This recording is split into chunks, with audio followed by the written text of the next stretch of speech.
नमस्कार, मैं हूं मयूरिका और आप देख रहे हैं वीएनएम टीवी। वीएनएम टीवी के बुलेटिन में सभी व्यूअर्स का स्वागत है। देश दुनिया और शहर जिलों की खबरों के साथ हम फिर एक बार हाजिर हैं। नजर सबसे पहले वीएनएम हेडलाइंस पर।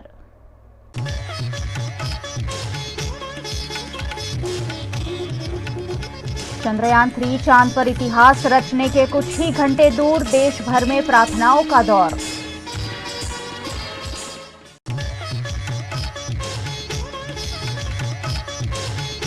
कच्छ में अमूल के प्रोडक्ट खाने के बाद सैकड़ों लोग बीमार, फूड पॉइजनिंग के असर से अस्पताल में भर्ती।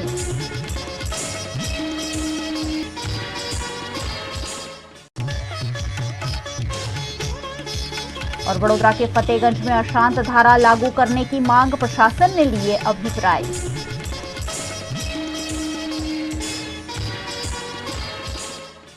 चंद्रयान 3 की सफलता को लेकर भारत में अब एक्साइटमेंट बढ़ता जा रहा है। हर कोई चंद्रयान 3 की सफलता की प्रार्थना कर रहा है। भारत का मून मिशन यानी चंद्रयान 3 का लैंडर 23 अगस्त यानी कल अपने तय समय पर शाम 6:04 ही चंद्रमा पर लैंड करेगा।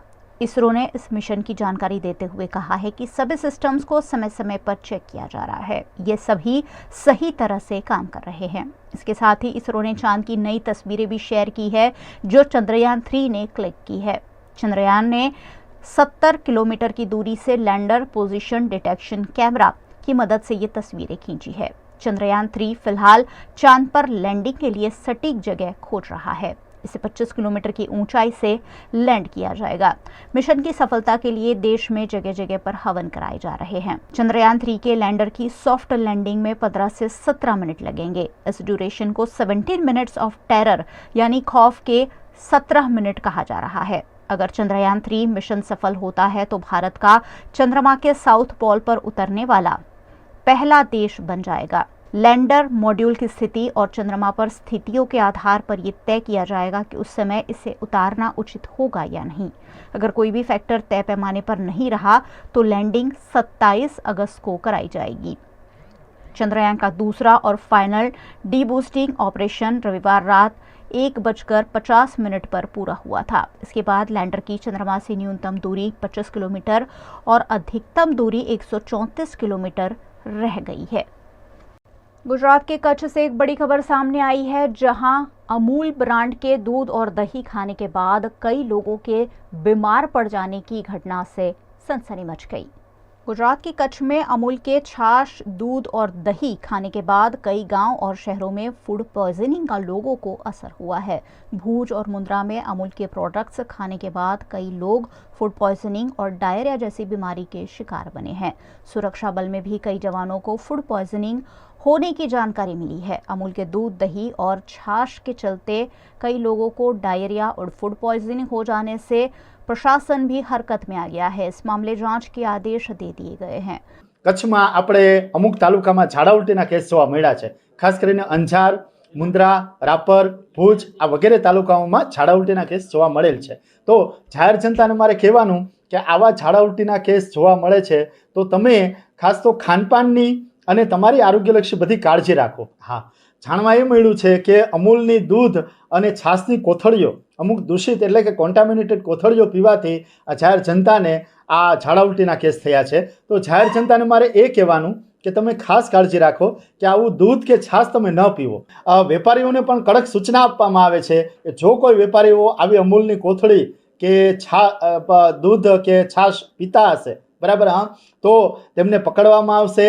જરૂર પડે જો સિવિયર નિગ્લિજન્સી એટલે કે જો ગંભીર બેદરકારી, જેને ગુનાહિત બેદરકારી કહેવાય, આવું જો માલુમ પડશે તો એ સૈયદ સાહેબ જે તે દુકાનદારનું લાયસન્સ પણ કેન્સલ કરશે, જે તે દુકાનને સીલ કરશે। આ અમે દુકાનદારોને પણ આરોગ્ય ખાતું અને ફૂડ એન્ડ ડ્રગ એડમિનિસ્ટ્રેટર ખાતું અમે કડક ચેતવણી પણ આપીએ છીએ। मुंद्रा निकट एक कंपनी में करीब 150 से ज्यादा कर्मचारियों को भी फूड पॉइजनिंग की असर होने की जानकारी सामने आई है। इस मामले अमूल के प्रबंधन से संपर्क साधने की कोशिश की गई, लेकिन अमूल की ओर से इस मामले आधिकारिक कोई जवाब नहीं मिला है। ऐसे में अमूल के प्रोडक्ट चेक करने के बाद ही इस्तेमाल करने की नसीहत प्रशासन द्वारा दी गई है।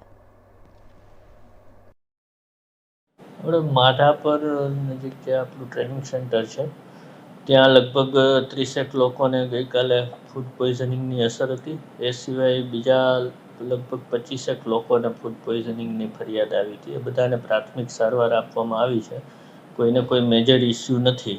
જનરલી એવું જાણવા મળ્યું છે કે આ બધી જગ્યાએ અમૂલનું દૂધ કે છાશ કે પ્રોડક્ટ એ લોકો યુઝ કરતા હતા. બધામાં આ કોમન જોવા મળ્યું છે, એટલે એના લીધે હોઈ શકે એવું માનવાને કારણ છે.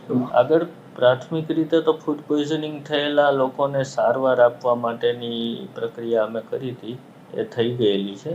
એ સિવાય ફૂડ એન્ડ ડ્રગ વિભાગે બાકીની આ બધી જગ્યાએ સેમ્પલ લીધા છે, એટલે એના જે કાંઈ રિપોર્ટ આવશે એ મુજબ આગળની કાર્ય. गुजरात के वडोदरा शहर के फतेहगंज इलाके में अशांत धारा लागू करने की मांग नागरिकों द्वारा की जा रही है। इस मामले नागरिकों की राय लेने की प्रक्रिया शुरू कर दी गई है। वडोदरा शहर के फतेहगंज विस्तार की जनसांख्यिकी जिस तरह से तेजी से बदल रही है, उसको लेकर स्थानिक हिंदुओं में भारी रोष और डर का माहौल देखा जा रहा है। पिछले 10 वर्षों में इस इलाके में अशांत धारा लागू करने के लिए कई बार स्थानिकों द्वारा गुहार लगाई गई। इस समस्या से दंडक बालकृष्ण शुक्ल का ध्यान आकर्षण करवाया गया, जिसके चलते फतेहगंज ब्रिज के नीचे कॉर्पोरेशन के बोर्ड ऑफिस के पास फतेहगंज चौकड़ी पर स्थानिकों का अभिप्राय लेने की प्रक्रिया शुरू की गई, जिसका समय 6 से 8 बजे का रखा गया। लेकिन 5:45 पर ही लोग स्थल पर पहुंच गए और 8 बजे तक 500 से अधिक लोगों द्वारा अभिप्राय दिए जा चुके थे। કહેવામાં તો હું એવું જ કહીશ કે જે અમે લોકોએ આવેદનપત્ર અત્યાર સુધી આપેલા છે, સરકાર સુધી પહોંચતા કર્યા છે અમે લોકોએ, રોકડિયા સાહેબને અને બાળુભાઈ શુક્લાએ પણ આની અંદર ઇન્ટરેસ્ટ દાખવ્યો છે. તો હવે આનું પરિણામ અત્યારે અમારા જે અભિપ્રાય લે છે, પણ આ અભિપ્રાયનું અમને પોઝિટિવ રિઝલ્ટ મળે એવું અમે ઈચ્છીએ છીએ, કારણ કે આ જે પ્રશ્ન છે એમાંથી અમે લોકો તો લાઈવ પસાર થઈ ગયા છે. અમારી સોસાયટીમાં જ આ પ્રશ્ન જે સળગતો પ્રશ્ન કહી શકાય એવો સળગતો પ્રશ્ન હતો, અને એ સળગતા પ્રશ્નમાં 4 મહિના સુધી અમે લોકો એ આગમાં જલ્યા છીએ. એટલે અમે એવું ઈચ્છીએ છીએ કે ભાઈ આ જે તકલીફ અમને પડી છે એ બીજી સોસાયટીવાળાને ના પડે, કે આપણા બીજા હિન્દુ ભાઈ બહેનોને આ તકલીફ ના પડે. એટલા માટે સરકાર વહેલી તકે જો આનું નિરાકરણ લાવે તો બહુ જ ખૂબ જ સારું છે, અને અત્યારે એના માટે જ અત્યારે અમે અહીંયા ઉપસ્થિત થયા છીએ. હું આ સોસાયટીમાં, હું ફતેગંજમાં 20 વર્ષથી રહું છું, બરાબર. 20 વર્ષમાં મને એવું લાગે છે કે અત્યારે છેલ્લા 5-7 વર્ષમાં બહુ જ વધી ગયું છે. હવે આની અંદર એવું થઈ ગયું છે કે એક જણ આવે તો બીજા 4 જણને ખેંચવાનો પ્રયત્ન એ લોકો 100% કરી રહ્યા છે. અને જો આવું કરશે તો આપણા હિન્દુઓની વસ્તી, આપણા હિન્દુએ મકાન ખાલી કરીને જવાનો, અહીંથી નીકળીને બહાર જવાનો વારો આવશે. હવે દરેક વ્યક્તિ એવી નથી હોતી કે ભાઈ આ મકાન છોડીને આ મકાનના એટલે જો એ લોકોની કોમ્યુનિટી આવી ગઈ તો આપણને પૂરતા પૈસા પણ નહીં મળે. હવે એ પૈસા નહીં મળે તો સામાન્ય માણસ બહાર જઈને એટલું મોંઘી કિંમતનું મકાન લઈ શકવાનો નથી. એટલે આપણા માટે ઘણા બધા પ્રશ્નો છે. એ સિવાય બીજું એવું છે કે એ લોકોના છોકરાઓ બધા ગમે તે રીતે અપશબ્દ બોલતા હોય છે. સોસાયટીની છોકરીઓને કે બહેનોને ઘરની બહાર નીકળવાનું પણ મુશ્કેલ થઈ જતું હોય છે. છેલ્લા 15 વર્ષથી આખી ડેમોગ્રાફી ચેન્જ થઈ ગઈ છે, અને એની પાછળનું રીઝન એવું છે કે ફતેહગંજને એ લોકોએ ડિવાઈડ કરી દીધું 1, 2 અને 3 વોર્ડમાં. કોર્પોરેશનની ભાષામાં વાત કરું તો એના લીધે થયું એવું છે કે ફતેહગંજમાં કોઈ લીડર જ નથી અત્યારે, અને એનો બેનિફિટ ખબર નહીં જૂના પોલિટિશિયને એમાં ઇન્ટરેસ્ટ લઈને કામ કર્યું હોય, જૂના એમએલએ એમાં ધ્યાન નથી આપ્યું, જે બી રીઝન હોય, ટાઉન પ્લાનિંગવાળાએ એમાં મિલીભગત હોય, તો એ લોકોની તપાસ થવી જોઈએ, આરટીઆઈ થવી જોઈએ. અને કેમ આટલી બધી વસ્તી રાતોરાત એક જ કોમની વસ્તી વધતી ગઈ, આખા ટાવરો ઊભા થતા ગયા, એની તપાસ કરવી જોઈએ, આરટીઆઈ કરવી જોઈએ. ब्रिक्स समिट के लिए साउथ अफ्रीका पहुंचे देश के प्रधानमंत्री नरेंद्र मोदी चीन के राष्ट्रपति जिनपिंग से मुलाकात कर सकते हैं। भारत के प्रधानमंत्री नरेंद्र मोदी आज यानी कि मंगलवार को 15वें ब्रिक्स समिट में शामिल होने के लिए साउथ अफ्रीका पहुंच गए हैं। यहां उन्हें रेड कार्पेट वेलकम दिया गया। उन्हें रिसीव करने के लिए खुद साउथ अफ्रीका के राष्ट्रपति सिरिल रामाफोसा जोहानिसबर्ग के वाटरक्लूफ एयरबेस पर पहुंचे। पीएम मोदी 24 अगस्त तक दक्षिण अफ्रीका के जोहानिसबर्ग शहर में रहेंगे। इस दौरान वो कुछ सदस्य देशों के साथ द्विपक्षीय बातचीत भी करेंगे। पीएम मोदी के साथ एक बिजनेस डेलीगेशन भी वहां पहुंचा है। विदेश मंत्रालय ने 21 अगस्त को ये जानकारी दी है। इससे पहले पीएम मोदी जुलाई 2018 में साउथ अफ्रीका गए थे। चीन के राष्ट्रपति शी जिनपिंग भी ब्रिक्स समिट में शामिल होने के लिए जोहानिसबर्ग पहुंच चुके हैं। ऐसे में पीएम मोदी की उनसे मुलाकात संभव है। दरअसल ब्रिक्स समूह में भारत के अलावा चीन, रूस, दक्षिण अफ्रीका और ब्राजील भी शामिल है। पीएम मोदी इसके बाद 25 अगस्त को ग्रीस के दौरे पर जाएंगे। गुजरात के वडोदरा शहर के मंजूसर जीआईडीसी में स्थित नियोजल एडहेसिव प्राइवेट लिमिटेड में केमिकल की वजह से भीषण आग लग गई थी। इस मामले जेपीसीबी कार्यालय में आवेदन देकर कंपनी को बंद कराए जाने की मांग की गई है।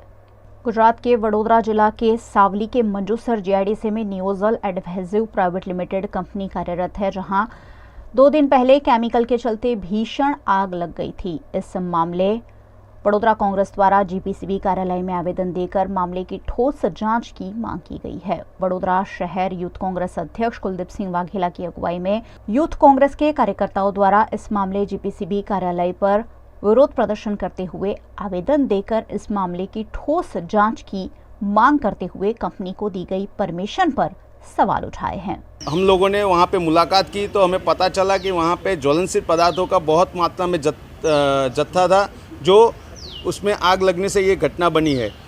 तो हमने वहाँ तपास किया तो मंजूसर जीआईडीसी में केमिकल जोन की परमिशन नहीं है। वहाँ पे कोई भी ऐसी ज़्यादातर इंडस्ट्री नहीं है, सब मैन्युफैक्चरिंग इंजीनियरिंग कंपनियाँ हैं। तो उसके अंदर ऐसी कैसे परमिशन दे दी जीपीसीबी ने या जीआईडीसी ने, तो वो भी शंका के घेरे में, कोई भी फायर सेफ्टी के साधन नहीं थे।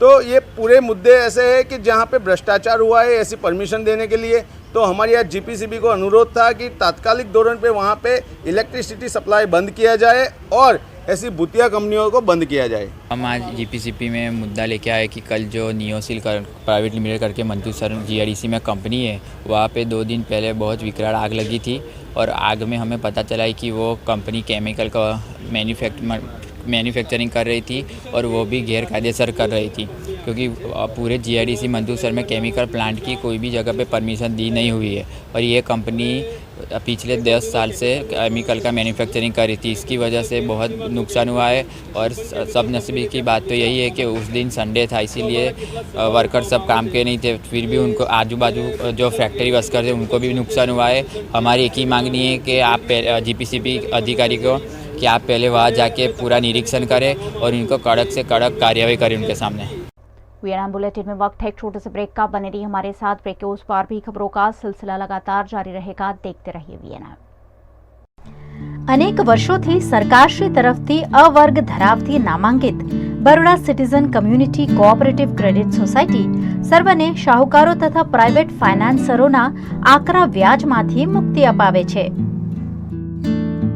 ઓછી વત્તી દરેક પ્રકારની આવક ધરાવતા લોકો માટે ઓછા વ્યાજે સરળ હપ્તે અનેક પ્રકારની લોન ઉપલબ્ધ। ફાઇનાન્સ કંપનીઓ કરતા ઘણા ઓછા વ્યાજ। વાર્ષિક વ્યાજ દર 8.5% શરૂ। अनुकूलता मुजबना ईएमआई। लोन माटे सिविलनी पण जरूर नथी। पेनल्टी वगर लोननी वहेली चुकवणी शक्य। बचत खाता पर पण आकर्षक व्याज मेळवो। तुरंत संपर्क करो Baroda citizen community cooperative credit society limited, 203B Ivory terrace, circuit house ની સામે, અલકાપુરી, વડોદરા। WhatsApp number 9327109414।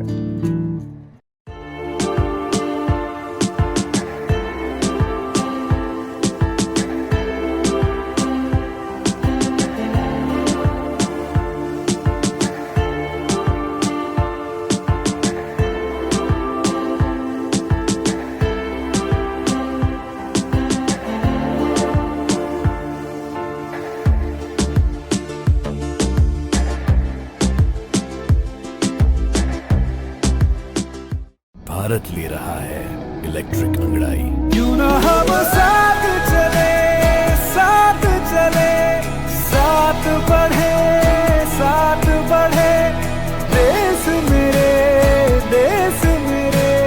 देश को ले जाए नई दिशा की ओर। आपका जॉय, भारत का जॉय। વડોદરાના ઘણા વિસ્તારો જેમ કે અકોટા, માંજલપુર, અલકાપુરી, મકરપુરા વગેરે વગેરે વિસ્તારોના લોકો ચિંતામાં છે। આ ચિંતાનું કારણ છે વડોદરાના લોકોમાં વધતી ઈર્ષા। જી હા, અને આ ઈર્ષાનો સ્ત્રોત છે તરસાલી એરિયામાં આવેલ રેઝિડેન્શિયલ પ્રોજેક્ટ દર્શનમ પ્લેસ। ઘણી બધી એમ્યુનિટીઝથી ભરપૂર આ 2 અને 3 BHK પ્રોજેક્ટ બની ગયો છે નવા ઘર શોધવાવાળા લોકો માટે એક અનોખો અવસર।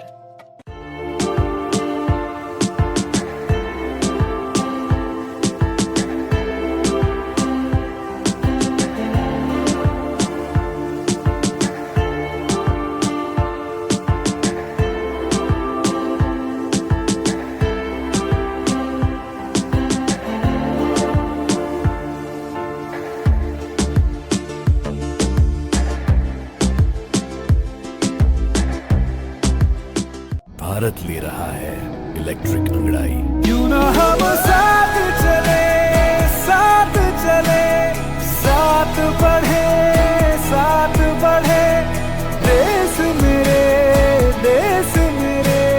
देश को ले जाए नई दिशा की ओर, आपका जॉय, भारत का जॉय। गुजरात के केवड़िया में राष्ट्रीय स्तर की कॉन्फ्रेंस में शिरकत करने आई वित्त सचिव निर्मला सीतारमण ने नर्मदा जिला के प्रसिद्ध हरसिद्धि माता के दर्शन किए। गुजरात में वडोदरा निकट नर्मदा जिले में विश्व का 8वां अजूबा स्टैचू ऑफ यूनिटी के रूप में तैयार किया गया है, जहां एकता नगर में राष्ट्रीय स्तर की कॉन्फ्रेंस लगातार आयोजित होती रहती है। ऐसी ही एक कॉन्फ्रेंस में हिस्सा लेने के लिए केंद्रीय वित्त मंत्री निर्मला सीतारमण नर्मदा जिला के राजपीपला में पहुंची है। यहां राजपीपला में उन्होंने पौराणिक हरसिद्धि माता के दर्शन किए। पौराणिक हरसिद्धि माता के मंदिर में यहां के भक्तों की गहरी आस्था है। ऐसे में वित्त सचिव निर्मला सीतारमण ने भी हरसिद्धि माता जी के आशीर्वाद लेकर धन्यता का अनुभव किया। राजपीपला दर्शन कर निर्मला सीतारमण डाकोर के लिए रवाना हुए। राजपीपला मध्ये बिराजता मां हरसिद्धिना शक्तिपीठમાં केंद्रीय मंत्री श्रीमती निर्मला सीतारामन ये અત્રે ઉપસ્થિત છે। માતાજી પ્રત્યે પોતાની અહોભાવના વ્યક્ત કરી અને ખૂબ સુંદર દર્શન કરીને માતાજીની શક્તિપીઠમાં ભક્તિભાવપૂર્વક પોતાનું શીશ નમાવીને ખૂબ આશીષ માગી, સાથે દેશનું અને બધાનું સુખ શાંતિ સમૃદ્ધિ રહે એ માતાજીને પ્રાર્થના કરી અને આ શક્તિપીઠમાં આવીને પોતાની અહોભાગ્યતા વ્યક્ત કરી છે। खूब कार्यक्रम में व्यस्त होवा छतां केवड़ियाथी तात्कालिक पधार्या। माताजीना मंदिर में दरबार में एमणे पोताना अहोभाव प्रकट कर्या, नमन कर्या अने त्यां दरेक आपणा देश माटे, दरेक समाज माटे शुभ आशीष मांगी अने माताजीनी प्रार्थना करी। गुजरात के वडोदरा शहर में स्मार्ट सिटी के नाम पर कॉरपोरेशन ने नागरिकों को कई तरह की सुविधाओं की भेंट तो दी है, लेकिन उन सुविधाओं का लाभ नागरिकों को मिल रहा है कि नहीं, ये देखने की फुर्सत कॉरपोरेशन के पास नहीं है। गुजरात का वडोदरा शहर कहने को तो स्मार्ट सिटी के नाम पर डेवलप हो रहा है और स्मार्ट सिटी के नाम पर यहाँ कई तरह की सुविधाएं भी कॉरपोरेशन द्वारा उपलब्ध कराई गई है, लेकिन उन सुविधाओं का लाभ लोगों को मिलता हुआ नहीं दिख रहा है। चलिए आपको ले चलते हैं कॉरपोरेशन द्वारा अलग अलग इलाकों में बनाए गए सिटी बस स्टैंड पर। अलकापुरी और फतेहगंज के सिटी बस स्टैंड की बात करें तो यहाँ सीसीटीवी कैमरे लगे हुए हैं, चार्जिंग पॉइंट भी है और मोबाइल चार्ज करने के लिए चार्जर पिन भी लगाई गई है।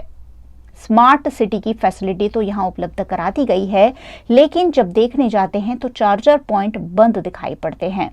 बस स्टैंड के आगे ही 4 व्हीलर पार्क कर दिए जाते हैं, जिससे बस यहाँ रुकती ही नहीं। स्मार्ट सिटी है, बस स्टॉप ની સામે પાર્કિંગ ન થાય, ટ્રાફિક ની વાળાને જોવું પડે ને। આ બધે અમારે બસ જોવા જવાનું તો રોડ માથે જવું પડે, પણ આ બધું પાર્કિંગ નું છે ને, એ જ સુવિધા ઓલી છે।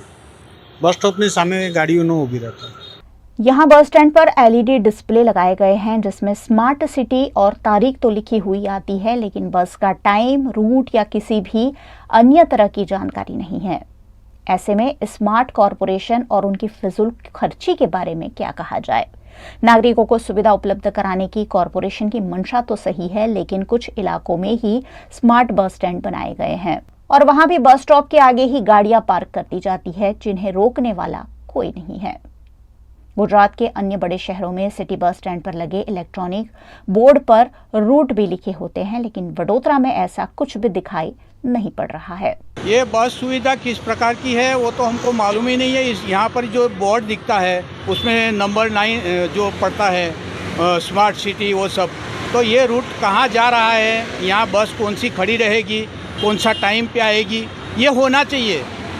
ये होगा तो किसी को मालूम पड़ेगा, नहीं तो क्या मालूम पड़ेगा है। तो ये जो सुविधा बनाई है सरकार, खर्चा करती है, तो ये खर्चा तो फोकट जा रहा है, आके बैठता है वो भी तो कभी कभी तो बारिश गिरता है तो बारिश में भीग भी जाता है, इसका कोई मतलब जैसा दिखता ही नहीं है। तो ये ऐसा होना चाहिए, यहाँ से जो बस जाने वाली है कौन से रूट पे जाएगी, उसका कौन सा टाइम है, ये होना चाहिए, मेरा ये कहना है। स्मार्ट सिटी गिनी जाती है और उसका स्मार्ट जैसा कुछ दिखता भी नहीं है। देखो ये रोड पे मैं आ रहा हूँ, जा रहा हूँ, तो कभी कभी देखता हूँ ये गटर का जो चैनल का ढक्कन लगाया है, ये मेरी साइकिल चला रहा हूँ तो साइकिल का 20 घुस जावे, ऐसा भी कहीं कहीं रखा है।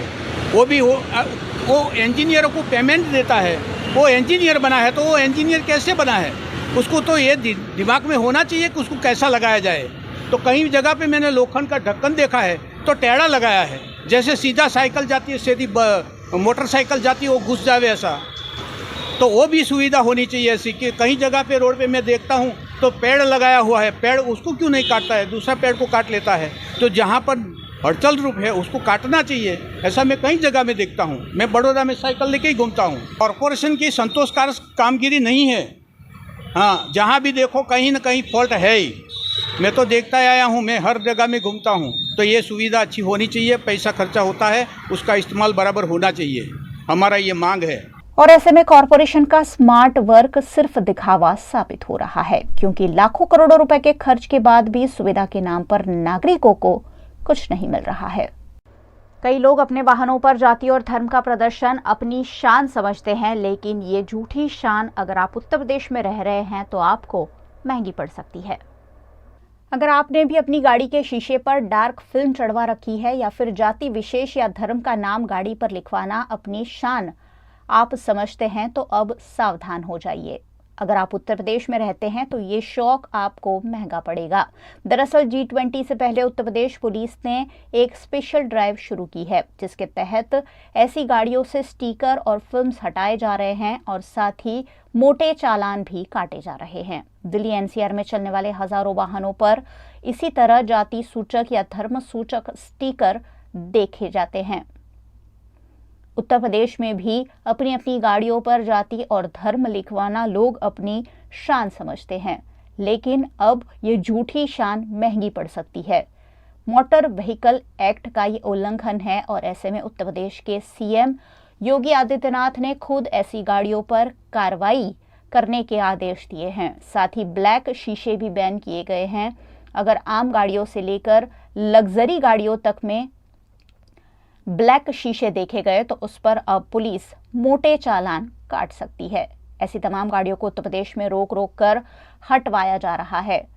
उत्तर प्रदेश में जगह जगह ट्रैफिक ड्राइव चलाकर गाड़ियों को रोककर ब्लैक फिल्म हटाई जा रही है और साथ ही जाति और धर्म दर्शाते हुए स्टिकरों पर भी कार्रवाई की जा रही है। चंद्रयान 3 की चांद पर सॉफ्ट लैंडिंग की कामना पूरा देश कर रहा है और खासकर स्कूली बच्चे चंद्रयान 3 की सफलता के लिए प्रार्थना कर रहे हैं। कुछ ऐसा ही गुजरात के वडोदरा की उर्मी स्कूल में भी देखने मिला। इसरो का चंद्रयान 3 चांद के करीब पहुंच चुका है। कल 23 अगस्त को भारत इतिहास रचने को तैयार है। विक्रम लैंडर चांद के दक्षिणी ध्रुव पर सफलतापूर्वक पहुंचे, इस हेतु से BRG ग्रुप संचालित उर्मी स्कूल के छात्रों द्वारा प्रार्थना की गई। विद्यार्थी इसरो की इस मेहनत को समझे और इस ऐतिहासिक प्रयास के विषय पर ज्ञान प्राप्त करें, इस हेतु से उर्मी स्कूल में यह आयोजन किया गया। चंद्रयान 3 कल चंद्र पर उतरने वाला है। उसके पीछे भारत देश ने खूब प्रयास किए हैं, वो सफल हो इसके लिए आज पाठशाला में हम सब इकट्ठे हुए हैं। भारत एक नया इतिहास रचने जा रहा है, तो वो उसमें सफलता पाए उसके लिए आज हम प्रार्थना करेंगे।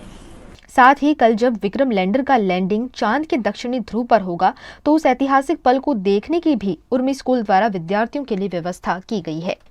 ચંદ્રયાન 3નું સક્સેસફુલ ટચડાઉન થાય કાલે 5:47 ટેન્ટેટિવ ટાઈમ છે, સક્સેસફુલ ટચડાઉન થાય એની માટે અમે પ્રાર્થના કરી રહ્યા છીએ। આજે 2 દિવસ પહેલાં જ અમને રશિયાના ન્યૂઝ મળ્યા કે તેમનું પ્રોપરલી ટચ નહોતું થયું, ક્રેશ લેન્ડ થયું।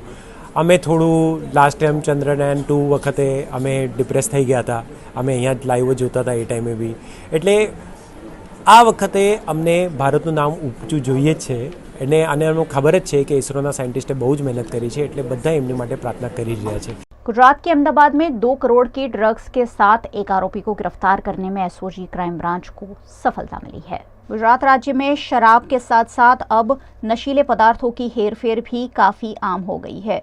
ऐसी ही एक पूर्व सूचना के आधार पर अहमदाबाद के गीता मंदिर इलाके से महेश कुमार उर्फ विजय राम सहाय निषाद, जो उत्तर प्रदेश का निवासी है, उसे हिरासत में लिया गया। इस शख्स के पास से करीब 2003 ग्राम और 500 मिलीग्राम मेफ्रेडोन ड्रग्स का जत्था बरामद हुआ है, जिसकी कीमत 2,35,00,000 रुपए है। अन्य मुद्दामाल मिलाकर 2,45,500 रुपयों के मुद्दामाल के साथ आरोपी को गिरफ्तार कर कानूनी कार्यवाही शुरू की गई है।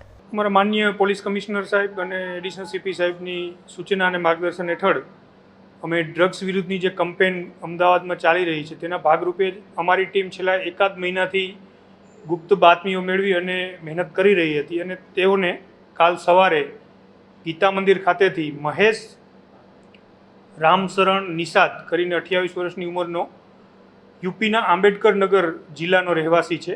તેની પાસેથી 2 કિલો એમડી ડ્રગ્સ જેની બજાર કિંમત 2 કરોડ જેવી થાય છે એને પકડી પાડેલ છે અને તેના વિરુદ્ધમાં ગુનો દાખલ કરેલ છે.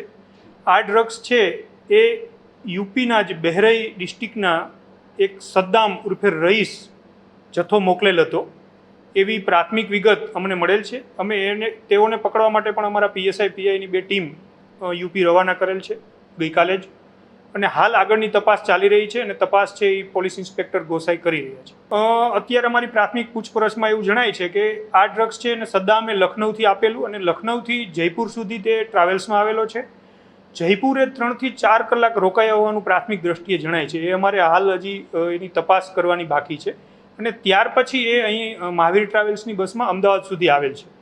હાલ એની પાસે જે દર વખતે જે કેરિયર છે એને નવો વિવોનો મોબાઈલ આપવામાં આવે છે અને એની અંદર સદ્દામનો નંબર છે. તે સિવાય કોઈનો નંબર નથી, કોઈ સાથેનો કોઈ કોન્ટેક્ટ નથી. એને કદાચ ડિલીટ કરી નાખ્યો એવું પણ બને. અમે એ દિશામાં પણ તપાસ કરી રહ્યા છીએ પણ હાલ અહીંનું નેટવર્ક અને અહીંયા કોને કોને દેવાનો હતો એ તપાસના કામે અમે સદ્દામને પકડીએ પછી જ અમને ખ્યાલ આવી શકે. इसरो के सबसे बड़े मिशन चंद्रयान 3 की सफलता की प्रार्थना हर कोई कर रहा है. देश भर में इन दिनों चंद्रयान 3 का फीवर देखने मिल रहा है. इसरो द्वारा चंद्रयान 3 लॉन्च किया गया है जो कल शाम 6:04 पर चांद पर लैंड होने वाला है. इस ऐतिहासिक मौके का गवाह हर कोई बनना चाहता है. हर देशवासी के दिल में चंद्रयान 3 की लैंडिंग को लेकर काफी उत्साह का माहौल है. ऐसे में सूरत में चंद्रयान 3 की थीम पर श्री जी की प्रतिमा तैयार की जा रही है. सूरत के अडाजन इलाके में चंद्रयान 3 की सफलता की कामना करते हुए इसी थीम पर गणेश जी की प्रतिमा बनाई गई है. इसरो का रॉकेट और 1.5 फीट की श्री जी की प्रतिमा यहाँ बनाई गई है जिसे बनाने में 5 दिन का समय लगा है. सूरत के मूर्तिकार नीरव ओझा पिछले 16 साल से अलग अलग थीम पर श्री जी की प्रतिमा बनाते आए हैं और इस बार देश भर पर छाए चंद्रयान 3 के खुमार के चलते उन्होंने गणेश जी की प्रतिमा में भी चंद्रयान 3 की थीम को शामिल कर लिया है. मैंने ये थीम बनाई है चंद्रयान पे गणपति वाले. तो इसके पीछे का मेरा रीज़न है कि सूरत में एक हिमसन कंपनी करके जो स्वीप्स बना रही है उसके पार्ट्स है जो चंद्रयान में यूज़ हुआ है. तो उसके बेस पे मैंने पर अपना थोड़ा नाम हो और अच्छा चीज़ बने. सूरतियों को ज़्यादातर यही पसंद है कि यूनिक थीम पे मूर्ति डेकोरेशन हो और कुछ अलग देखने मिले. तो सूरती लोग को ऐसा कुछ अच्छा देखने मिले इसके हिसाब से मैंने ये चंद्रयान बनाया है जो पूरा थर्मोकोल और फाइबर के पाइप के ऊपर बना हुआ है और मिट्टी की मूर्ति है. उसको मैंने देश के तिरंगे के कपड़े पहना है और मेरा सबसे पुराना है 16 साल से मैं ये काम कर रहा हूँ. मेरे दिमाग में ये चीज़ ऐसा है कि अभी कुछ ही दिन पहले ये चंद्रयान लॉन्च हुआ है और 23 अगस्त को मतलब ये लैंड करने वाला है. तो सब प्रार्थना कर रहे हैं कि अच्छे से उसका लैंडिंग हो और सफल रहे. इसके हिसाब से मैंने भी थोड़ा ट्राई किया है कि ये चीज़ अच्छा हो. चंद्रयान मैंने एक मॉडल के रूप में तैयार किया है थीम के रूप में जो गणपति के पीछे रखे जाते हैं. सड़क पर अगर किसी भी तरह की खुदाई करनी हो तो कॉरपोरेशन की अनुमति जरूरी होती है, लेकिन गुजरात के वडोदरा शहर में जीबी को ऐसी कोई अनुमति लेने की जरूरत नहीं पड़ती होने का मामला खोडियार नगर में सामने आया है. गुजरात के वडोदरा के खोडियार नगर में सयाजीपुरा पानी की टंकी के पीछे सिद्धेश्वर होम वाले रोड पर जीईबी द्वारा अंडरग्राउंड केबल डालने का काम चल रहा है, लेकिन जीईबी द्वारा इस मामले कॉर्पोरेशन की कोई परमिशन नहीं ली गई है. सड़क के बीचों बीच गड्ढा खोदकर केबल डालने का काम कॉन्ट्रैक्टर जिग्नेश ब्रह्मभट्ट द्वारा किया जा रहा है, लेकिन इस कार्य की कोई अनुमति नहीं ली गई है. किसी भी कॉन्ट्रैक्टर को वडोदरा में खुदाई करने के लिए कॉर्पोरेशन की परमिशन लेनी पड़ती है और उसके बाद ही गड्ढे खोदकर विकास कार्य किए जाते हैं, लेकिन कॉर्पोरेशन के अधिकारियों और जीबी द्वारा मिली भगत कर सड़क उधेड़ दी गई है. इस मामले ठेकेदार जिग्नेश ब्रह्मभट्ट ने कहा कि ऐसे कच्चे रास्तों पर परमिशन लेने की कोई जरूरत नहीं होती है. આ સયાજીપુરાના કપિલેશ્વર સાઈડ છે ને એની માટે જીબીનો એમજીસીએલનો કેબલ નાખવાનો છે સપ્લાય માટે એટલે ક્રોસિંગ કરી રહ્યા છે. જે રોડ ઉપરથી ખોદવામાં આવે છે અને રોડ ખોદી નાખવામાં આવે છે, તો આ ખોદ્યા પછીની જવાબદારી કોની હોય છે બંધ કરવાની? રોડ ખોદ્યા પછી જે પણ ફિનિશિંગ કરવાનું થશે જવાબદારી અમારી છે, અને ફિનિશિંગ કરી દઈશું અમે. એટલે તમે જીબીમાંથી છો કે કોન્ટ્રાક્ટર? કોન્ટ્રાક્ટર છું. નહીં, આની કોર્પોરેશન પરમિશન નથી લીધી. તો જે રોડ ખોદતા હોય તો કોર્પોરેશનની તો પરમિશન લેવાની હોય છે. પણ આ પાકો રોડ જ ક્યાં છે? રફ રોડ છે. ટીપી તો પડી છે ને? ટીપી પડી છે પણ પાકો ફાઇનલ નથી રોડ છે. ડામર રોડ હોય ફાઇનલ હોય તો અમારે નાખવું થાય. ફાઇનલ જોવો જ છે ને? ફાઇનલ એટલે તો ફાઇનલ સોસાયટી છે પણ ડામર રોડ નથી. ટીપી ફાઇનલ છે, ટીપી પડેલી વાત સાચી, પણ અહીંથી થ્રુ આઉટ આખો રસ્તો તમે જુઓ તો કાચો જ છે હજુ. એટલે આ ડામર છે, આ તો વરસાદમાં નીકળી ગયું. આ તમે ખોદ્યું તો ડામર નીકળ્યું કે નહીં? એક કોરીવેસ નાખેલી છે, ડામર નથી. ખાડો તો ખોદ્યો ને તમે? હા, તો અમે તૈયાર છે ને ફિનિશિંગ કરી આપવા. અમે ક્યાં ના પાડીએ છીએ? પણ એમ નહીં, તમે પરમિશન તો લેવી પડે ને સાહેબ, કોર્પોરેશનની તો પરમિશન લેવાની હોય ને. એ ખ્યાલ નથી કે એની પરમિશન લેવી પડે. તો MGSLમાં કામ કરતા જ હોય છે આ રીતે કે કેબલ નાખવાનું, તો એવું પરમિશન અમને ખ્યાલ નથી કે એની પરમિશન લેવી પડે. તો પરમિશન લઈ લો તમે. उत्तराखंड में 4 धाम की यात्रा पर गए गुजरात के भावनगर के 7 श्रद्धालुओं की दुखद मौत हुई है। आज उनका परिजनों द्वारा अंतिम संस्कार किया गया। गुजरात के भावनगर से 4 धाम यात्रा पर गए श्रद्धालु उत्तराखंड में सड़क हादसे का शिकार बने थे, जिसमें भावनगर के 7 लोगों की मौत हुई है और 28 लोग इस हादसे में घायल हुए हैं। मृतकों के शव को देहरादून से फ्लाइट के जरिए अहमदाबाद लाया गया और यहीं से उनके शवों को भावनगर भेजा गया। इस हादसे के बारे में दुर्घटनाग्रस्त बस में मौजूद चश्मदीद जीतू गोहिल ने समूची घटना को बयान किया। ગંગોત્રીથી અમે દર્શન કરીને રિટર્ન આવતા હતા, 5:30 જેવું થયો ટાઈમ, અને ત્યાંથી રિટર્ન અમે આવતા હતા લગભગ 6:30 જેવું થયું. તો બસ થોડીક સ્પીડમાં તો હતી જ તે, પછી જે ટર્નિંગ હતો ને એ ડ્રાઈવરથી કાબુમાં નહોતું, એટલે ગાડી સીધી જ અંદર ગઈ. 8 થી 9 10 કિલોથી અંદર ખાઈ ગઈ હતી ગાડી. પછી ત્યાં બીજા યાત્રિકો આવતા હતા, કાવડી ગ્રુપવાળા ત્યાંના હતા, બધા 25 થી 50 લોકો જેવા હતા. એટલે એ સીધા લોકો અમને ગાડી કરતા જોઈ ગયા અને સીધા બધા દોરડા લઈને અંદર જ ગઈ ગયા, બધાને કાઢવા જ મળ્યા. અમને ત્યાંથી રિટર્ન અમે આવતા હતા તો એનાથી 15 કિલોમીટર ગામડું હતું, ત્યાં અમને ડ્રેસિંગ એ બધું કરી દીધું એ લોકોએ. પછી અમને જિલ્લાની ત્યાં હોસ્પિટલ છે ત્યાં લઈ ગયા હતા અમને. હા, પણ ત્યાંથી અમે જિલ્લાની હોસ્પિટલે પહોંચ્યા. પછી ત્યાં સન્ડે હતો એટલે બધા માણસો બી આવી ગયા હતા, બરોબર છે, એટલે બધા ટ્રીટમેન્ટ સારી થઈ હતી ત્યાં. દવાખાનામાં અત્યારે લગભગ 6-7 લોકો છે દેહરાદૂન. એમાં એકની સિરિયસ જેવી છે, અને અમુકને જે કમરનો અમુક છે, હાડકાનો અમુક છે, એ બધું ભાંગતૂટ થઈ છે. એટલે એ લોકો જે નથી આવ્યા, એ જે કાલની અમુક કાલમાં આવશે. અમે કુલ બસમાં અહીંયાથી 32 જણા છે, એટલે 32 થી 33 જણા હતા. गुजरात के वडोदरा शहर में कॉरपोरेशन द्वारा ट्रैफिक जंक्शन पर लगे जेब्रा क्रॉसिंग पर सालाना 2 करोड़ रुपए का खर्च किया जाता है, लेकिन परिणाम कहीं न कहीं शून्य ही दिख रहा है। वडोदरा शहर में हर जंक्शन पर रास्ता क्रॉस करने के लिए जेब्रा क्रॉसिंग बनाए गए हैं, लेकिन अनेकों जंक्शन पर पट्टे दिखाई ही नहीं देते। फिर भी तंत्र द्वारा इन पट्टों को सुधारने में उदासीनता बरती जा रही है। यहाँ मुख्य बात यह है कि वीएमसी द्वारा हर वर्ष इस कार्यवाही पर 2 करोड़ रुपए जैसी बड़ी रकम खर्च की जाती है। वहीं अलग अलग इलाकों में अलग अलग रंग के पट्टे डाले जा रहे हैं, जैसे अलकापुरी में रंगीन सफेद और पीले रंग के पट्टे और अन्य इलाके में सफेद पट्टे डाले जाते हैं। शहर में बढ़ते वाहनों की संख्या के चलते ट्रैफिक के नियमन और रोड पर जरूरी साइन रखना बेहद जरूरी हो गया है, ताकि लोगों को आवाजाही में आसानी हो। वीएमसी द्वारा डाले गए ये पट्टे अब घिसे हुए नजर आ रहे हैं। ट्रैफिक विशेषज्ञ के अनुसार शहर की जेब्रा क्रॉसिंग पर पट्टों के लिए इस्तेमाल किए जाने वाले मटेरियल की जांच की जानी चाहिए। उनके अनुसार हाईवे पर किए गए जेब्रा क्रॉसिंग वर्षों तक चलते हैं, वहीं शहर में किए गए पट्टे जल्द खराब हो जाते हैं, इसकी जांच की जाए। અત્યારે બરોડા શહેરમાં આપણે કોઠી 4 રસ્તાની નજીક આપણે છીએ, તો ઝીબ્રા ક્રોસિંગમાં અમે હમણાં ક્રોસ કર્યું તો ઝીબ્રા ક્રોસિંગ બહુ હાવ ઝાંકું દેખાય છે, હાવ ઘસાઈ ગયેલું છે. તો ઝીબ્રા ક્રોસિંગ જરૂરી છે, જેથી કરીને ગાડી ઊભી રહી શકે અને પબ્લિક અવર જવર કરી શકે. કેમ કે જેમ એક્સિડન્ટ થાય તો જેમ વીમા પોલિસી પણ જરૂરી છે લોકો માટે, એવી રીતે ઝીબ્રા ક્રોસિંગ પણ જરૂરી છે. એટલે ગાડી ચલાવવાવાળાને પણ સેફટી કેવી રીતે રાખવી, ક્યાં અટકવું, ક્યાં ચાલવું એ ખબર પડે.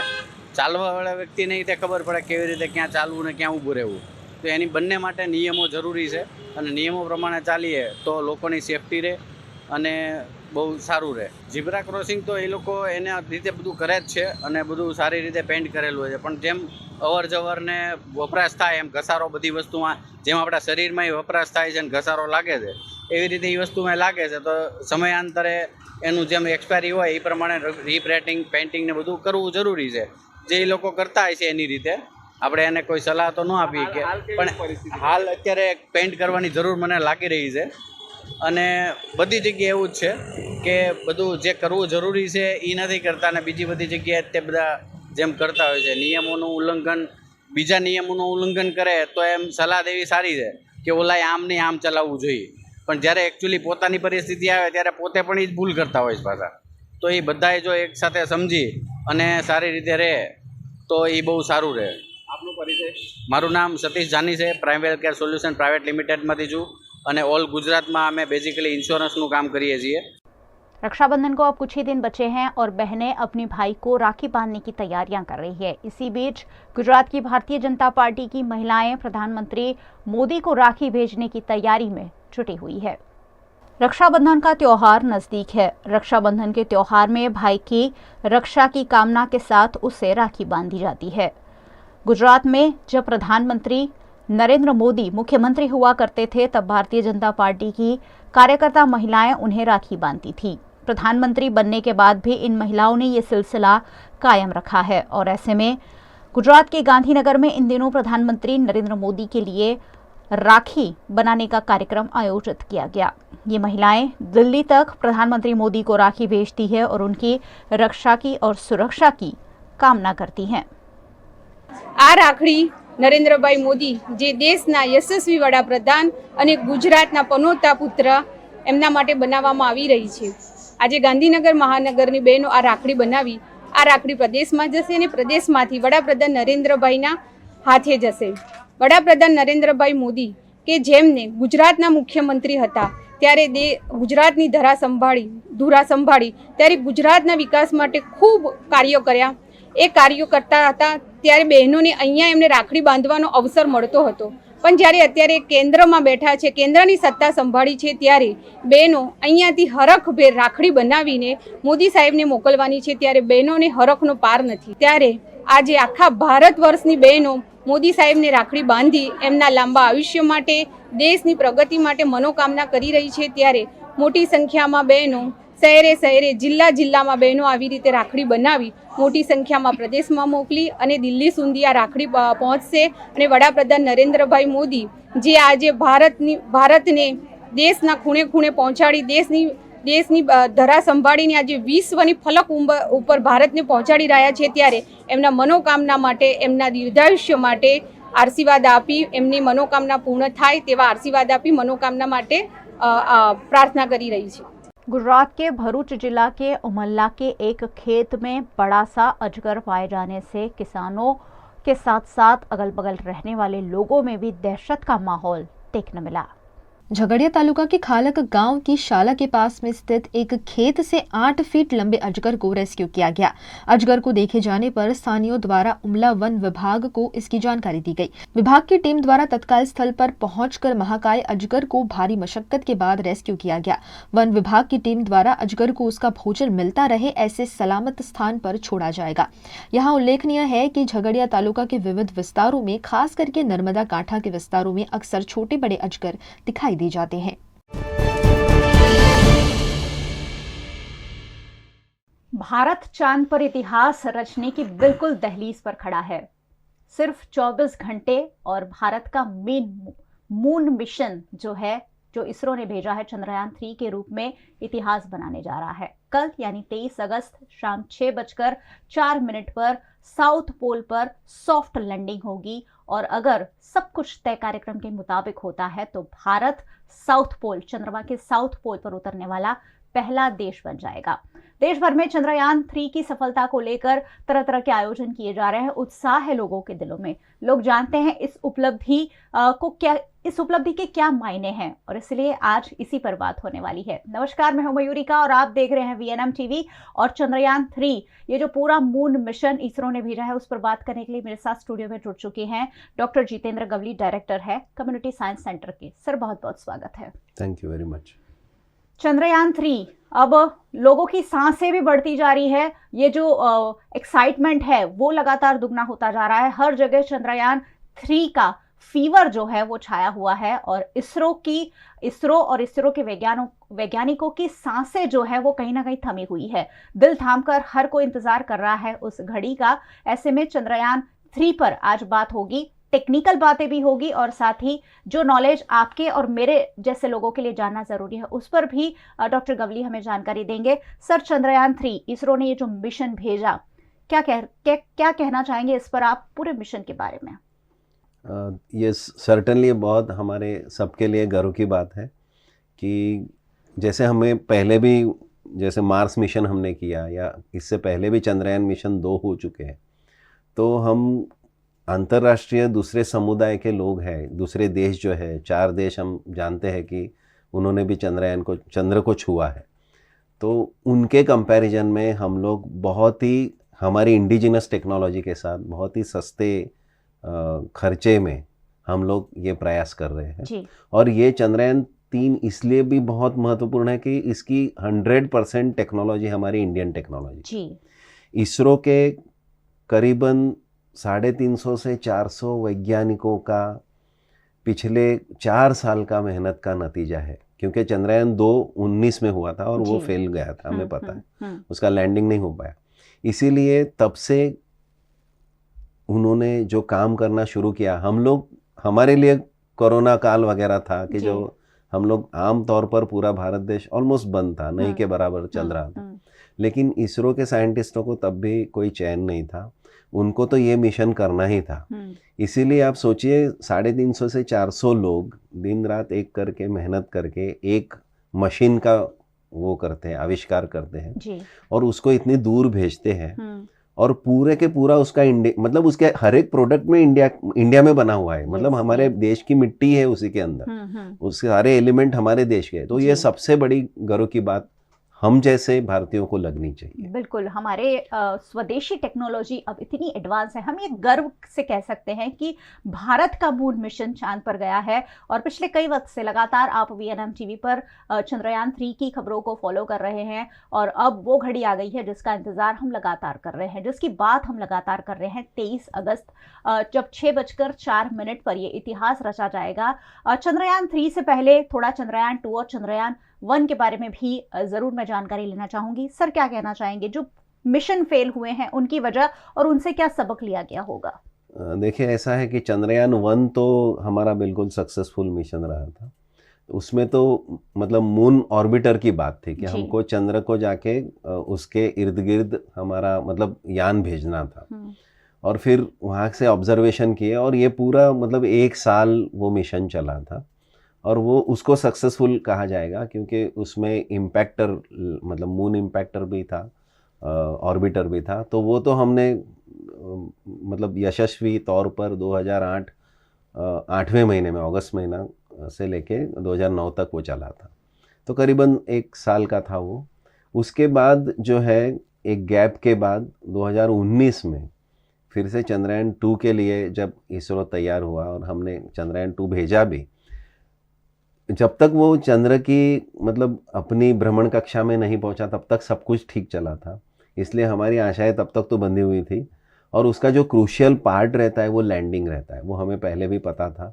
उस टाइम पे भी एक्सपेक्टेशन था कि शायद अगर कोई थोड़ी सी चूक हो गई तो ये पूरा मिशन नहीं होगा, लेकिन फिर भी हम लोग डटे रहे थे और राह देख रहे थे कि इसका लैंडिंग हो, और मुझे पता है कि कुछ मिनटों में हमने वो पूरा का पूरा इतने वो बहुत सारे 10 साल के बाद हम लोग ये सेकंड मिशन का एफर्ट हो रहा था हमारा, तो वो मेहनत फिर काम नहीं आई, उसका रंग नहीं लाया गया। और उस टाइम पे हमें याद है कि इसरो के डायरेक्टर कैसे मतलब रोए थे लिटरली वो जब मिशन, और तब प्रधानमंत्री जी ने उनको आश्वासन दिया था और उनका हौसला अफजाई की थी और उसके बाद फिर से मुड़ के नहीं देखा इसरो के साइंटिस्टों ने। और ये तीसरा अभी कल जो होने वाला है, एक जिसको क्या 17 मिनट ऑफ टेरर कहते हैं, टेरर तो मैं नहीं कहूँगा लेकिन very very excited kind of time for every one of us. जितने भी वैज्ञानिक हैं जो भी इस चीज़ को जानते हैं कि इतने दूर भेजने के बाद इसमें कितने सारे कमियों को पूरा करके चंद्रयान 2 की बहुत सारी कमियों के, क्योंकि सीखने को मिलता है, आप जब कोई मिस्टेक होती है तो बहुत सारे कैलकुलेशन आप फिर से करेक्ट करते हो, मैन्यूअर में कोई चीज़ था क्या ग्लिच थे, क्या क्या कारण थे, तो वो सब होता है, उसका हिसाब हुआ और उसको करेक्ट करके ये मिशन बना है। तो 17 मिनट मैं कहूँगा कि बहुत एक्साइटमेंट के होंगे और जैसे कि आज भी आप देखो तो सारे मीडिया में इसरो तो बहुत कॉन्फिडेंटली कह रहा है कि ये सक्सेसफुल होगा मिशन। तो ऐसा अगर हो ही जाता है, हम सब दुआ करें कि ऐसा ही हो, और हो गया तो नथिंग लाइक इट। हम लोग भी हमारे मतलब जो स्पेस साइंस जो विक्रम साराभाई ने शुरू किया था हमारे देश का, और इसीलिए उसको उनको याद रखते हुए ये विक्रम जो लैंडर बना है उनको नाम वहीं का दिया गया है, उन्हीं का। तो ये सच में हमारे लिए बहुत बड़ी हमारे स्पेस साइंस में बहुत बड़ी तरक्की होगी, तरक्की की बात होगी, गर्व की बात होगी हम वैज्ञानिकों के लिए, हमारे वैज्ञानिकों के लिए। और हो सकता है कि ये सक्सेस होने के बाद भी और भी आगे बहुत सारे रिसर्च के भी दायरे खुल जाएंगे। चंद्र को लेके बहुत सारे स्टडीज़ जो हम करना चाहते हैं उसके दायरे खुल जाएंगे, इसलिए बहुत अहम है ये कल का दिन। तो बहुत अहम है ये कल का दिन। और 17 मिनट्स ऑफ टेरर नाम खुद इसरो ने दिया है। इसरो चीफ एस सोमनाथ बहुत एक्साइटेड है इस पूरे मिशन को लेकर, और क्यों ना हो, आखिर वो 17 मिनट उनके साथ उनके वैज्ञानिकों के दिल तो जोर जोर से धड़केंगे ही, लेकिन भारत के करोड़ों लोग भी उस पल को जीना चाहेंगे। उस पल में एक्साइटेड भारत के लोग भी हैं कि वो इतिहास आखिरकार भारत रचे। सॉफ्ट लैंडिंग की बात हो रही और साउथ पोल पर ही हो रही है। सर, साउथ पोल क्यों चुना गया है सॉफ्ट लैंडिंग के लिए? इसकी अहमियत ये है साउथ पोल की कि वहाँ पे पानी का मतलब स्रोत देखा गया है। साउथ पोल में उसकी अभी पोजीशन ऐसी है कि वहाँ पे लाइट है, सनलाइट वहाँ पे फॉल हो रही है। और इस दिन को भी चुना गया था। आप सोचिए 14 जुलाई को जो यान यहाँ से निकला है, पृथ्वी की भ्रमण कक्षा से उसको निकलने में 5 बार उसने पृथ्वी के मतलब रोटेशन किए हैं, पूरे पृथ्वी को प्रदक्षिणाएं की, और हर प्रदक्षिणा में वो थोड़ा सा दूर होता गया, थोड़ा सा दूर। और एक समय ऐसे आता है किसी भी स्पेस के 2 प्लैनेटरी सिस्टम में कि जहाँ पे एक की ग्रेविटी और दूसरे की ग्रेविटी ऑलमोस्ट इक्वल हो जाती है। चंद्र क्योंकि बहुत छोटा है तो उसकी ग्रेविटेशनल फोर्स भी बहुत कम है, हमारे से 1/6 जितना है, और अर्थ की मतलब चंद्र से 6 गुना बड़ी है, ऐसा कह सकते हो ग्रेविटी। इसीलिए हमारा जो वजन यहाँ पे, हमारा बायोमास या वजन जो होता है वो वहाँ पे छठे भाग का हो जाता है। तो ये सारे हिसाब उसमें रहते हैं कि जब एक पॉइंट ऐसा होगा दोनों के बीच में कि अर्थ से जो दूरी है वो ऑलमोस्ट 6 गुना ज़्यादा दूरी होगी और चंद्र के पास में उतना होगा, तब जाके अर्थ की ग्रेविटी, क्योंकि ऐसा नहीं कि ग्रेविटी लेस होगा, ग्रेविटी तो थोड़ी थोड़ी लगनी ही है उनको, लेकिन उस एक समय में ऐसा होगा कि चंद्र की ग्रेविटी भी अपने यान को भेजी है उसको लगेगी और अर्थ की भी, तो ऑलमोस्ट वो दोनों तरफ से क्योंकि खींचा गया है इसलिए वो फ्लोट करेगा।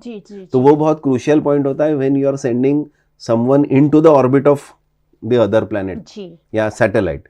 तो इस चीज में हमारा, क्योंकि ये सबसे नजदीक का सैटेलाइट है चंद्र, तो इसको भेजा तो गया लेकिन 5 बार पूरे सर्कल करने के बाद, और मून को जाके भी वो चंद्र को भी फिर से सर्कल करता है। और ये सिलसिला कितने दिनों तक चला है, मतलब 14 जुलाई से अगर मैं सोचूं तो आज 1.25 महीना हो गया, तब जाके हम लोग कह रहे हैं कि भाई 25 × 134 या 135 किलोमीटर, मतलब 25 किलोमीटर वो नज़दीकी तौर पर होता है, और बाकी के जब दूर जाता है तब वो 134 किलोमीटर दूर चंद्र की सतह से जा रहा है। तो अब भी ऐसे ऑब्लॉन्ग उसके सर्कल कर रहा है वो। लेकिन ये जो 17 मिनट का जो बात हो रही है आखिरकार, उस टाइम पे वो 25 किलोमीटर पे स्टेबल होगा, वो तब पैरेलल जाएगा बिल्कुल।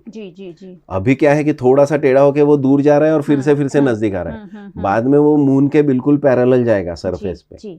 और सिर्फ पैरेलल जाके रुकना नहीं, 17 मिनट से पहले वो थोड़ा सा टेढ़ा भी हो जाएगा क्योंकि उसको लैंडिंग करना है, और वो ऐसे 14 मिनट तक वो उस पोजीशन में थोड़ा सा ऑब्लिक होके जाएगा, और 14 से 15 मिनट की मतलब करीबन पिछले 3 मिनट में वो अपने आप को वर्टिकल हो जाएगा।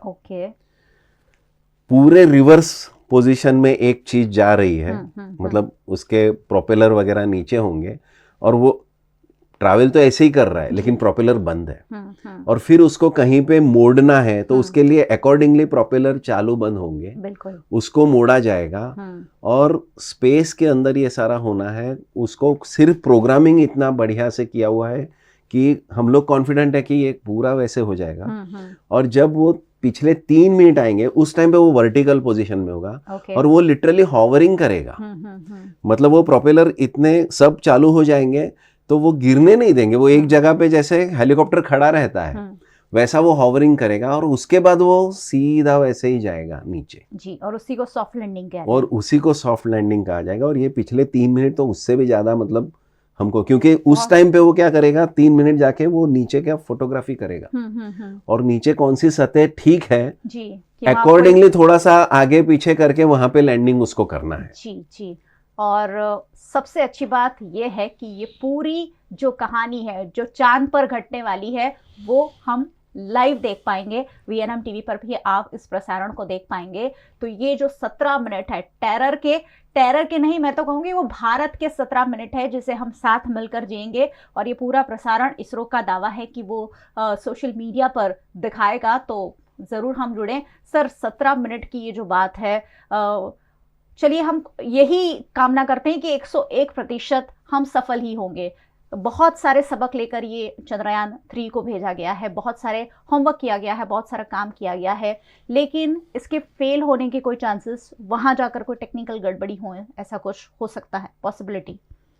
अभी के मतलब हिसाब से अगर इसरो की राय में, क्योंकि हमने रिसर्च नहीं किया है, ना ही हम इतना डिटेल उसके कैलकुलेशन को जानते हैं जी।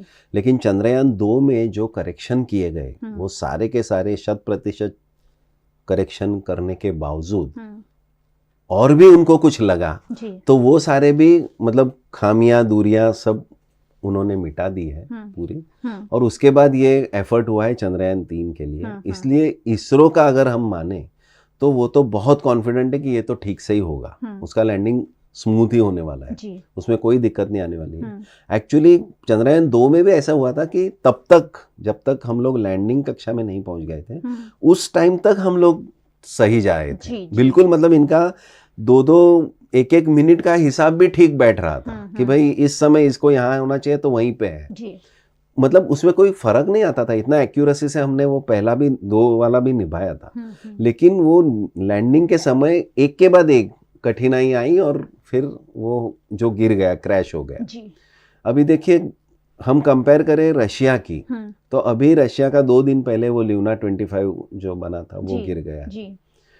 हो सकता है कि उन्होंने हमको हमारे पहले कुछ करके दिखाना होगा दुनिया को, इस तरह के हिसाब से उन्होंने शायद लैंडिंग कर आनंद फानन में हो सकता है। लेकिन ऐसा कह नहीं सकते, उसमें बहुत सारे स्टडीज और बहुत सारे इन्वेस्टमेंट रहती है। लेकिन वो करना चाहा, उन्होंने नहीं किया। अभी ऐसे हुआ है कि रशिया के पॉलिटिकल रीजन भी है कि भाई नहीं वो कर पाए, वो रशिया यूएसएसआर तो रहा नहीं। 47 इयर्स बिफोर उन्होंने ल्यूना 25 शुरू किया था। अब तक के उनके इतने रिसर्च होने जाने चाहिए थे कि इस तरह की दिक्कत नहीं आए, लेकिन क्योंकि वो पॉलिटिकल टर्मोइल के चलते वो सब बिगड़ गया है। वो देश का रिसर्च भी शायद उस तरह का नहीं रहा हो, ऐसा हो सकता है। लेकिन हम लोग तो अभी ऐसा सोचने से रहे, हम इस तरह अभी आप अगर भारत का मूड जहन देखोगे, भारत के वैज्ञानिकों का जो सोच देखोगे या हमारी जो आउटरीच है पूरे दुनिया में, वो देखने के बाद हमें अभी बहुत कॉन्फिडेंस है इस चीज़ का कि भाई ऐसा तो कुछ हमसे नहीं होने वाला है। मतलब we will be successful in landing the moon. अभी देखा जाए तो ये 25 किलोमीटर रहेगा हाइट पे जब ये पैरेलल जाने वाला है। पिछले मतलब लास्ट वाले वो 17 मिनट्स और उसको फिर भी 25 किलोमीटर तो वो वर्टिकल डिस्टेंस हुआ, लेकिन उसका जो हॉरिजॉन्टल जमीन के ऊपर जब से वो मुड़ेगा और टेढ़ा होके जाएगा तो लैंडिंग तक का वो जो डिस्टेंस है वो 750 किलोमीटर जितना है। अच्छा, मतलब वो पूरे 25 किलोमीटर ऊंचा है और 750 ऐसे लैंड करने वाला है। और आखिरकार जब वो शायद ऐसा कहते हैं कि 800 मीटर तक उसको कंट्रोल कर पाएंगे, 1.25 किलोमीटर मतलब 1 किलोमीटर 300 मीटर तक की हाइट या तो 800, इस बीच में वो पूरा वर्टिकल हो जाएगा और हॉवरिंग करेगा जी। और उस टाइम पे वो पूरे इलाके के फोटोग्राफ लेगा नीचे कि जहाँ पे उसको लैंडिंग करना है and then that machine will decide upon कि मुझे कहाँ पे उतरना है। वो फोटोग्राफ के अनुसार फोटोग्राफ यहाँ भेजेगा, वो उसका एनालिसिस होगा, उसको कहा जाएगा थोड़ा सा तू 2 मीटर खिसक जा, यहाँ पे जा। तो इस तरह का वो लैंडिंग होने वाला है और ये सारी तैयारियां बखूबी निभाने वाले हैं। इसरो को कॉन्फिडेंट है और वो तो दिन रात लगे हुए हैं। हम लोग तो, हमें अभी आज दिन और रात है, हम लोग खा के सो भी जाएंगे, शायद थोड़ा सा टीवी देख लेंगे, समाचार देख लेंगे, लेकिन उनके लिए ऐसा नहीं है। वो लोग मिनट मिनट का एक एक सेकंड की उसका हिसाब रख रहे हैं और वहाँ सतत आंखें गाड़े हुए, क्योंकि उन्होंने तो कैमरा भी फिट किया है। और सोचिए क्या टेली कम्युनिकेशन का कमाल है कि वहाँ के कैमरा चलेंगे, हमको यहाँ पे लाइव दिखने वाला है, जबकि हमको पता है बीच में स्पेस है, मून एंड अर्थ के बीच में बिल्कुल स्पेस है। तो वहाँ पे वो मतलब वो जो भी रेडियो वेव्स भेजेंगे वो यहाँ तक आके हमको देखना उसको इलेक्ट्रोमैग्नेटिक फील्ड से, और वैसे के वैसे वो जो कैमरा दिख रहा है वो यहाँ पे on time, with in no time it will be able to, like we are able to see that. तो ये बहुत बड़ी सक्सेस कहूँगा। और साउथ पोल ही क्यों, तो उसके लिए एक रीज़न ये है कि उसका सनलाइट वहाँ पे मिलने वाला है। ये डे टाइम में, मतलब वहाँ पे डे टाइम होगा, और तो वहाँ का डे टाइम 28 दिनों का होता है, 28 दिनों का हो, बिल्कुल बिल्कुल। तो वो तब वो उजाले में हमको ये काम कर लेना है एक हिसाब के अनुसार। अगर कल ये नहीं हो पाया, सपोज इन उनको आखिरी मूवमेंट, या 17 मिनट से पहले की बात है, उसके बाद तो वो हमारे हाथ में नहीं रहने वाला, लेकिन अगर ऐसा कुछ लगता है कि हम लोग ठीक नहीं जा रहे हैं, तो इसरो की ये भी तैयारी है कि पूरे 28 दिन का वेट करेंगे फिर से, और उसी जगह फिर से वो जाने का प्रयत्न करेंगे। मतलब इसका मतलब ये होता है कि 28 दिन का और भी फ्यूल है कि जो उसको मतलब कंप्लीट तैयारी है, रोटेशन में रखेगा और फिर से वो वही प्रयत्न फिर से दोबारा करेगा। कुछ लोग ये भी कह रहे हैं कि अगर 23 को नहीं हुआ तो 27 को हो जाए नहीं, ये ट्राई होगा, लेकिन उनको आशा कम है। अच्छा, ऐसा भी है। मतलब ये 28 दिन का फिर से 1 महीने का ऑलमोस्ट तैयारी है कि हम लोग इतना फ्यूल फिर से बचा के रखेंगे और वो फिर करेगा ये काम। तो अगर 23 को हम सफल नहीं होते हैं तो फिर से कोशिश की जाएगी। इस तरीके की इसरो के वैज्ञानिकों की तैयारी है, दिन रात सोए नहीं है और सांसें थामकर अपने मिशन को कामयाब बनाने में जुटे हुए हैं। और हम भारतवासी क्या कर सकते हैं? दुआएं कर सकते हैं। भारतवासियों के पास सबसे बड़ी कोई चीज़ है अगर, तो वो है प्रार्थना, वो है दुआ, और इसी की कामना हर कोई कर रहा है। सर, आप कितने एक्साइटेड है इस मिशन को लेकर? आखिरी सवाल। हाँ जी, मैं तो बहुत एक्साइटेड हूँ, जैसे मतलब हर भारतीय होना चाहिए कि जो भी अगर इसकी खूबियाँ जानेगा कि ये कितना कॉम्प्लिकेटेड काम है, तो हमको खुश होना चाहिए। मैं ये महज 614 करोड़ रुपए का प्रोजेक्ट है। आज 1.25 महीना हो गया हम लोग हमारा यान भेज के, इतनी दूर वो गया है, इतने सारे किलोमीटर गया है, उसका एवरेज किलोमीटर निकालेंगे तो भी हमारे शहरों के गाड़ी के पेट्रोल के दाम से भी कम आने वाला है। बिल्कुल। तो ये सारी चीज़ें अगर हम लोग जहन में रखें, अगर इस चीज़ को देखा जाए तो ये बहुत गर्व की बात है कि हमारा इसरो अगर सक्सेसफुल होगा तो भारत के और भी बहुत सारे आयाम रिसर्च के, स्पेस साइंसेस के खुल जाएंगे। जो विक्रम साराभाई ने जो शुरुआत की थी उसको सही दिशा में ले जाने का अगर काम कोई कर रहा है तो इसरो ही उस दिशा में आगे बढ़ रहा है। और इसका मतलब लाइव प्रसारण जैसे तो होने ही वाला है, लेकिन हमारे स्टेट में Gujarat council on state and technology, science and technology है, गुजकोस जिसको कहता है, वो लोग भी पूरा दिन कल सुबह 8 से लेके रात के 8 बजे तक वो पूरा 12 घंटा एक प्रोग्राम, 1 या 2 प्रोग्राम चलाने वाले हैं कंटिन्यू। अच्छा। और उसका लाइव उनके स्ट्रीमिंग करने वाले हैं बतौर कम्युनिटी साइंस सेंटर। हर एक डिस्ट्रिक्ट में एक कम्युनिटी साइंस सेंटर है, आपको पता होगा। हमको भी कहा गया है, हम लोग भी स्कूलों में जाएंगे, सुबह की प्रार्थना से लेके ये प्रोग्राम शुरू होगा। अच्छा। तो स्कूलों में जो प्रार्थना होगी उसको भी हमको लाइव जोड़ना है, उनको दिखाना है कि हम लोग इस स्कूल में आए हैं और यहाँ पे बच्चे प्रार्थना कर रहे हैं for the success of our Chandrayaan 3। तो वैसे फिर इलोकेशन कंपटीशन है, ड्राइंग कंपटीशन है, किसी ने ऐसे राइटिंग कंपटीशन किया है, कोई क्विज करने वाला है।